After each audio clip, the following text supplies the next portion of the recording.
Musa alaihissalam adalah salah satu dari para nabi yang dijuluki sebagai ulul azmi, yaitu nabi yang paling berat ujian dan kesabarannya.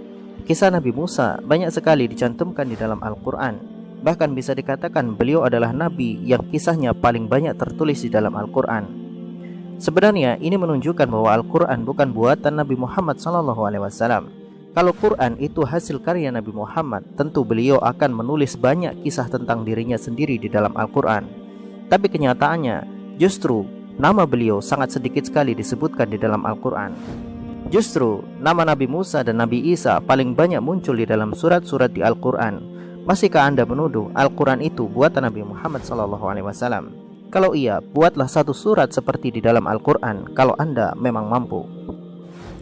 Kisah Nabi Musa dan Bani Israel mempunyai alur yang sangat rumit. Ketika Bani Israel kedapatan menyembah patung sapi, Nabi Musa menyuruh Bani Israel untuk bertaubat. Namun mereka justru berkata kepada Nabi Musa, "Wahai Musa, kami tidak akan beriman kepadamu sampai kami bisa melihat Allah dengan jelas." Maka kalian pun disambar petir dan kalian melihatnya. Kemudian kami bangkitkan kalian dari kematian agar kalian bersyukur. Beginilah Bani Israel, ketika mereka diperintahkan untuk taubat, mereka justru dengan lancang meminta agar mereka melihat Allah dengan jelas. Maka Allah mengirimkan petir untuk menyambar mereka semua. Mereka pun mati karena petir itu.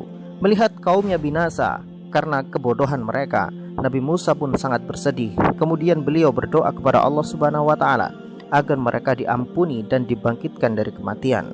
Maka Allah Subhanahu wa Ta'ala kembalikan Bani Israel dan mereka hidup kembali.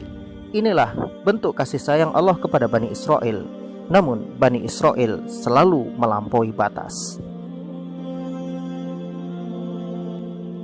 Sebenarnya ketika Nabi Musa alaihissalam dalam masa 40 hari miqat di Bukit Tursina, beliau pun sempat tergoda untuk melihat wujud Allah Subhanahu wa Ta'ala.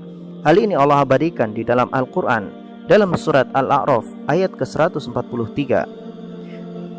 Dan ketika Musa datang untuk melaksanakan miqat kami, dan Tuhannya berfirman langsung kepadanya, maka Musa berkata, "Wahai Tuhanku, nampakkanlah dirimu kepadaku agar aku bisa melihatmu."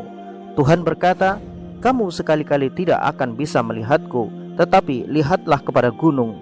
Jika ia masih berada di tempatnya, maka kamu bisa melihatku." Maka tatkala Tuhannya menampakkan diri kepada gunung itu menjadi hancur lebur dan Musa pun pingsan.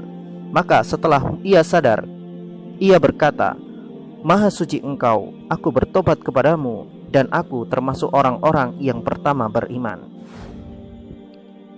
Godaan untuk mengetahui wujud Allah Subhanahu wa Ta'ala pun pernah menimpa Nabi Musa.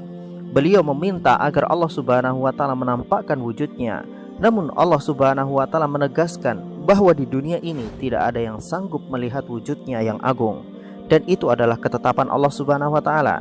Maka tatkala Allah Subhanahu wa Ta'ala tampakkan sedikit cahaya dari dirinya kepada gunung yang berada di depan Nabi Musa alaihissalam, gunung itu pun hancur lebur.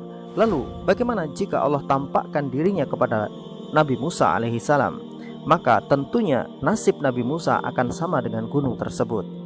Maha suci Allah, Tuhan yang tidak ada yang sama dengannya, Tuhan yang tidak ada yang serupa dengannya, yang tidak mempunyai anak dan tidak mempunyai tandingan.